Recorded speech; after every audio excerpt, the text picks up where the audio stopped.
দীর্ঘ ২৪ বছর পর কুমিল্লার জনসভায় বক্তব্য রাখবেন তারেক রহমান। তার এই আগমনকে কেন্দ্র করে কিন্তু কুমিল্লায় দেখলাম যে আমরা দেখতে পাচ্ছি কুমিল্লায় যারা বিএনপির নেতাকর্মী রয়েছেন তাদের মধ্যে উৎসাহ উদ্দীপনা বিরাজ করছে। আজকে কুমিল্লার পৃথক ৩টি জনসভায় কিন্তু তিনি বক্তব্য রাখবেন। প্রথমে কুমিল্লা ১৪ গ্রাম, পরবর্তীতে কুমিল্লা সদর দক্ষিণ এবং তৃতীয়ত কুমিল্লার যে দাউদকান্দি উপজেলায় সেখানে তিনি বক্তব্য রাখবেন। তার এই আগমনকে কেন্দ্র করে আমরা দেখতে পাচ্ছি যে নেতাকর্মীদের মধ্যে উৎসাহ উদ্দীপনা বিরাজ করছে। তারা বলছেন যে ২০০২ সালের পরে কিন্তু তার এই আগমনকে কিন্তু তার এই আগমন নেতাকর্মীদের মধ্যে নতুন করে উজ্জীবিত করবে বলে তারা আমাদেরকে জানিয়েছেন। আমরা এই মুহূর্তে অবস্থান করছি ঢাকা চট্টগ্রাম মহাসড়ক লাগোয়া সুয়াগাজী বাজারের ফুলতলি মাঠে, যেখানে আজকে তারেক রহমান সন্ধ্যা ৭টায় বক্তব্য রাখবেন বলে আমাদেরকে জানানো হয়েছে। এবং তার এই আগমনকে কেন্দ্র করে নেতাকর্মীরা বলছেন যে তাদের যে দীর্ঘদিনের একটা আক্ষেপ ছিল তাদের নেতাকে দেখা, সেই আক্ষেপ কিন্তু তাদের পূরণ হবে।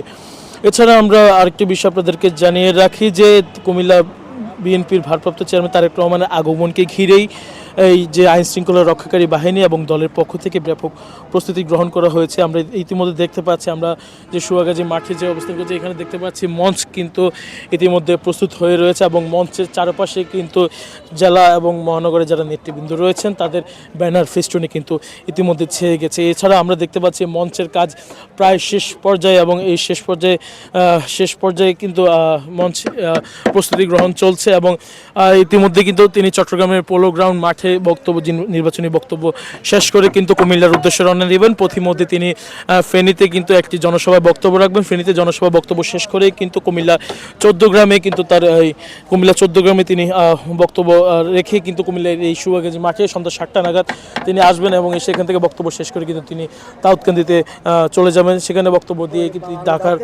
ঢাকার উদ্দেশ্যে ত্যাগ করবে। ইতিমধ্যে কুমিল্লার দক্ষিণ জেলা বিএনপি সভাপতি এবং কুমিল্লার জেলা নেতৃবৃন্দ এবং কুমিল্লা যিনি ধানের শীষ প্রতীকের প্রার্থী রয়েছেন তারা কিন্তু বেশ কয়েকবারই ইতিমধ্যে এই মাঠটি কিন্তু তারা পরিদর্শন করে গিয়েছেন এবং তার নিরাপত্তা নিশ্চিত করার জন্য কিন্তু এখানে সেনাবাহিনী, পুলিশ এবং মোতায়েন করা হবে বলে আমাদেরকে জানানো হয়েছে। এছাড়াও কুমিল্লা সদর দক্ষিণ উপজেলার ইউনিও কিন্তু কিছুক্ষণ আগে এখানে মঞ্চটি পরিদর্শন করে গিয়েছেন বলে আমরা দেখেছি।